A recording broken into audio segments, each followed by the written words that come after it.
Radio, Cambridgeshire. Here's another thought from Stephen on the congestion charge idea for Cambridge. Says if this congestion charge comes in, the only people in the city will be students, residents and tourists.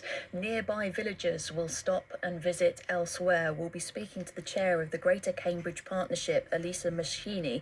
They're the organisation that's proposed this congestion charge idea right here on BBC Radio Cambridgeshire in the next few minutes. So please don't go anywhere if this is something that you are interested in, that you are perhaps concerned about. If you've got a question, 9 minutes past 8. Now, the results of a public survey on the sustainable travel zone proposed for Cambridge have been released. 58% of the people who responded opposed a congestion charge that would see car drivers charged £5 a day to travel in the city. The charge would be higher if you drive a bigger vehicle. Neil Mackay, the owner of Mackay's Hardware in Cambridge, expressed surprise that the figure of opposition was only 58%. Talking to people out in the city, there's a great deal higher level than that amongst the general public.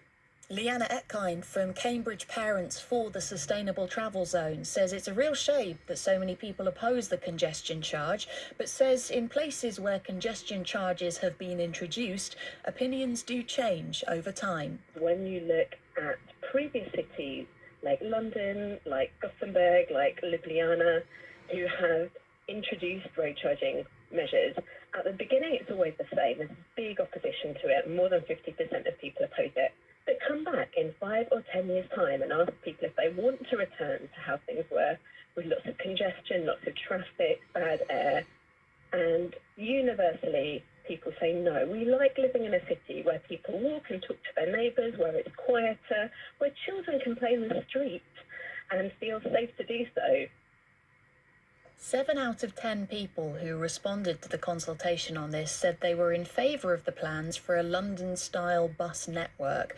But Neil Mackay, who's against the congestion charge, thinks there are other ways to pay for improved bus services. If you actually ask an open question like, do you want better buses, etc.? Yes, of course. Everybody's going to say that. They do want better buses. I would like better buses. I'm on that side of the argument as well. But there are different ways of funding this. Lynn Miles, the City Access Director at the Greater Cambridge Partnership, the organisation that's keen to introduce a congestion charge, thanked the people who took part in the consultation. People have taken a huge amount of time and we're incredibly grateful. And what we know is that people do want that vision of a sort of future best network that was set out. So that investment in buses, that investment in sustainable travel. We also know that 58% of people have concerns about the way in which we propose to deliver that, the sustainable travel zone. And we know a whole lot of nuance underneath that, which we now need to use to think about what the next steps would be. Now, Elisa Meschini is chair of the Greater Cambridge Partnership and a Labour County Councillor. Elisa, good morning. Good morning, Doctor. What do you feel you've learned from the consultation responses? So there is quite a lot to learn. The consultation responses have been out a few days now. There's still going to be a little bit more time needed to digest everything, but that was the point. There's been an enormous amount of information that's been given to us, for which we are very grateful. And for me, the most important thing that I'm still going through, that I'm going to spend a lot of time and paying a lot of attention to, is the opinions of those who have answered questions, those who said they didn't support the proposals for the zone. We've asked these people questions behind that. We've asked them, if you don't support the zone, what alternatives would you consider supporting if you want to deliver the bus vision? What aspects of the zone are you most opposed to? What could potentially change your mind and make a scheme that you could support? And people have answered those questions in quite a lot of detail. So that's where we're looking now. You've had 58% of people taking part in this consultation saying that they're opposed to a congestion charge for Cambridge. So maybe you should just take that idea off the table. People don't want it, Elisa. Should you scrap it? If we scrap it, and, may make no mistake, it's still on the table entirely, the possibility that we decide after all to do nothing. But as I've explained to other people, doing nothing is not is not doing nothing. It's an active decision with its own consequences. This isn't just like some of the other callers have said, or a fluffy sort of, oh yeah, no, 70% of people, of course they want nice things. This is an outcry for a bus service that needs to be here and isn't.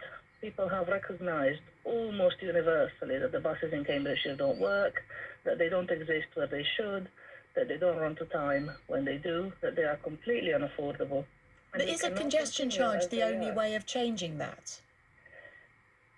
We are still considering as to whether, but it's really entirely not possible to say that if there was easy solutions. I mean, I am actually getting a little tired of people saying, but of course there are other ways. And you might notice that nobody actually explains to you what these other ways are. Well, one consultation responder said, what about taking funding from the numerous companies popping up everywhere, making a profit, not from squeezing your residents dry? No, we don't want to squeeze residents dry, absolutely not. And there's a lot of people that say actually they don't mind the concept of a sustainable travel zone, they just want it to be smaller, either in area or in time. But couldn't you take funding for buses from companies that want to set up in the Cambridge area? Well, I would quite like you to ask that question to an MP if you ever have them on the scheme. The local government have no powers at all, other than something that the mayor is looking into, which he is, again, if you want to ask him. But a local government like the county council has absolutely no powers to tax businesses. If general taxation is to be introduced to fund buses, perhaps the government would have done it in the last 13 years. Okay, so that's not an option that you can levy. Would you support that, suppose the government were to change those rules? I absolutely would. And, you know, I have been lobbying for better buses for quite a long time, as have quite a lot of people. And I suspect, actually, from a personal perspective, that the best option is a cocktail of basically everything that you can possibly do. There are a lot of companies that have said, there are companies that right now fund buses for their employees. And it could be very easy for them to put that money somewhere else, but we can't make them. And the most important thing is that whatever you do needs to deliver the stability that you need for the buses. So it needs to be funding that you aren't at risk of losing from one year to the next, so that those long-term contracts with the companies can be signed. You also need measures that will actually actively change behavior. There are lots of people out there who are really going to be very happy if the buses are there. They would like to change, but they can't because the buses aren't there. Just to feed in a couple more listener responses, Peter in Godmanchester says, I shop at the Beehive Centre. It would be cheaper for me to go to Peterborough to do my shopping if this change comes in. I feel no one will come to Cambridge. We also heard from Michael, who's based in Saffron Walden, says, from Saffron Walden, I will find alternative venues out of Cambridge in which to spend my money if a Cambridge congestion charge comes in. Can we talk briefly, Elisa, about the issue of Addenbrooke's and the biomedical campus site, which many people have said in the consultation should be taken out of the congestion charging zone? Explain what the consequences of that could be. So there's different ways, and let's come back to some of the listeners and what they said about, I will not go to Cambridge, nobody will go to Cambridge, because that absolutely needs to be challenged. But in terms of Addenbrooke's and the biomedical campus, let's start with Addenbrooke's first.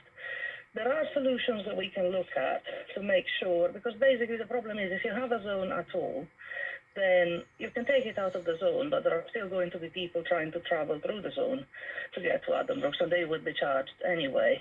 So the solution we need to look at takes Addenbrooke's out of the equation entirely, including for people who live in the zone. So that's something that we can do, and we will look at doing in order to make sure that people can access Addenbrooke's by car if they so desire. However, we should not forget just how much these people get charged for parking in the car park, and that is only going up with time. In terms of the biomedical campus is still developing, still growing. In the next 5 years, we're expecting another 25,000 jobs. Junction 11, or perhaps 13, I always forget, but the M11 junction next to it is one of the worst possible congestion points in the region. It's absolutely infernal. You might be there for hours if you get there at the wrong time. If 25,000 more people over the next 5 years all drive to the biomedical campus, we are not going to be able to survive. So something needs to happen. it needs to be far better connected so that those who can and want to can take the bus there. Okay, Elisa, appreciate your time. What did you want to say about, Peter's comment and Michael's comment saying that they will go elsewhere from Godmanchester and Saffron Walden rather than Cambridge if the congestion charge comes in? I mean, that's their personal opinion. That's their thoughts on the matter. Of course it is, and people, I completely appreciate that, and I hope that we can come out with some ideas that don't deter people from coming at all. But, I've heard this thing about you're erecting a wall between Cambridge and people that want to go there, as if the wall wasn't already there. The city is becoming less and less accessible to people that actually want to come, not just to shop, but to work. Hospitality jobs, other jobs in the city that might not be, but even business hours jobs. They're getting more and more difficult for people to recruit to because people can't get here. There's no parking, there's no space for people to drive in if they can. And if they can't drive and they don't have a car, there is absolutely no alternative. We need to take down those barriers so that everyone has an option to get into Cambridge if they want to. I mean, if only there was a city council running the city, Elisa, say an administration of your own party who could have worked on all of that over the years. I mean, if we're in such a pickle, don't your council colleagues have to look to themselves and think, what have we been doing all this time? Well, I think the city council needs to be praised for quite a lot of measures that they have introduced. The problem is they don't have power over buses. The county council doesn't either, actually. It's the mayor who does. But the amount of funding required to turn this declining situation around is enormous. So we all need to work together and we all need to be delivering something. But, to put everything that I've described, this is a region-wide problem. We've got commuting coming from very far afield. To put it on the city council is not really the point, is it? Okay, Elisa Meschini there, the Labour chair of the Greater Cambridge Partnership. Patricia in Bottisham in touch says, I live in Bottisham. The number 11 bus that comes through to go to Cambridge in Newmarket has been cancelled for months now. We have no way to get around if this congestion charge comes in. The small villages have to be remembered when it comes to the bus improvements. Let's get some more reaction from Roxanne DeBow, the executive director of the Cambridge cycling campaign, Camcycle. Hi, Roxanne. Hi Dottie, good morning. Your thoughts on the sustainable travel zone, will it help cyclists? Well, what we were really pleased to see is that there's been really overwhelming support in the consultation for improvements to cycling and walking infrastructure. So better connections, better quality of our infrastructure, better cycle parking, better footpaths. So it was really positive to see the public support for those improvements which can come about should we have the kind of funding that something like this charge will bring in. Okay. What about the particular routes that have been proposed that the congestion charge would help pay for? I have to admit we're still going through the details. We still don't know those specific routes, but I can comment that we're seeing things like our greenways that take a very long time to come through and still aren't quite at the quality of connection that we need to get all of those villages, not just connecting to Cambridge, but connecting to each other. So in terms of the details of each specific route, we need a bit of time to work through that. But we know that there needs to be a huge amount of investment if we're getting people cycling and walking at the rates that we have the potential for them to do. Roxanne, thank you for your time. Roxanne DeBow there from Camcycle. Greg Moore is a mobile mechanic, runs GW Autos, operates kind of along the A14 corridor between Huntingdon and Cambridge. Hi, Greg. How you doing, Di? Yeah, very well, thank you. 58% of people taking part in this consultation then against the congestion charge. What do you make of that? Well, I think I might give them a bit of a discount myself. I think it's the people who voted against it have done the right thing. Right, so you're against a charge coming into force. I mean, are you surprised that it's not more people who oppose a congestion charge? It should be more people. It should have been a lot more. I mean, if I could put it into a nutshell, a really simple nutshell, right at this moment in time, people are struggling with finances because of the way everything's getting priced up and everything else. Now, people in the Cambridge area, if you travel in and out nearly every single day, you could be paying thousands of pounds. As a businessman who travels into Cambridge to maintain and look after a whole spectrum of vehicles, including some of the cleanest eco-friendly vehicles going, including my own is very clean, my head, I now have to pay an extra amount of money per year to have that privilege. So my costs naturally are going to reflect on that, and everybody else's costs are going to reflect on that. And it's just not acceptable. It's not a reason to fund it. There's better and more better and more and less hassle ways of upsetting people to raise money to fund different ways of getting into Cambridge, reducing people driving in Cambridge, etc., etc. I don't think they've exhausted every idea. I think they've just gone, oh yeah, let's just chuck in a congestion charge. We'll make thousands and thousands a minute, and then we can go and build whatever we want because it's the easiest way to make money. But what they don't realise is people don't want it. You know, the chap from Congestion and the chap from Saffron Walden absolutely hit the nail on the head, 100%. They ain't going to come here. I'm not paying you a £5. I'll go shop somewhere else. So they go shop somewhere else. Then you take away people who don't want to shop in Cambridge. Then you lose a massive percentage of people that don't shop in Cambridge. Then those businesses don't have customers coming through their door. That business now cannot function and their doors close. Another business drops out of Cambridge. And in the future, more and more and more businesses drop out of Cambridge. But have they put anything in place to say, oh, this might affect a few businesses? No, because they're not interested in that. Well, I suppose they are interested in that because that's why they did the big consultation, isn't it? And I guess the hope has to be that they then listen to what people have said.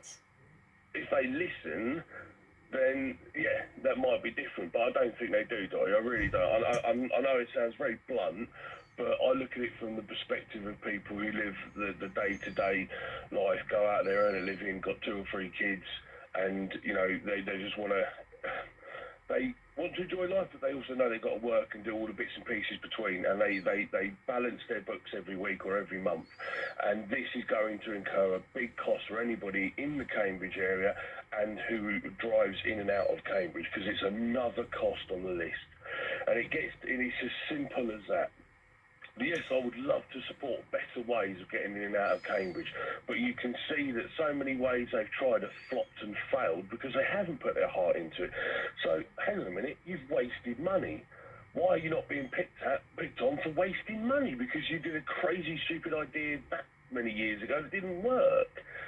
I mean, I don't know this for a fact, but are the park and rides still free? Because I heard someone mention the other day that you have to pay for them. But I don't know, Dottie. I've never used it because it's never appealed. Yeah, it's a £1 parking charge, I believe, these days at the park and ride site, and then you've always had to pay for the buses. Greg, we'll have to leave it there. Really appreciate your thoughts, though, and you apologise for speaking bluntly. You know I don't mind blunt. Greg Moore there, mobile mechanic, runs GW Autos. Your thoughts on this, please. 08000 85 95 96. The results of this big consultation are in. 24,000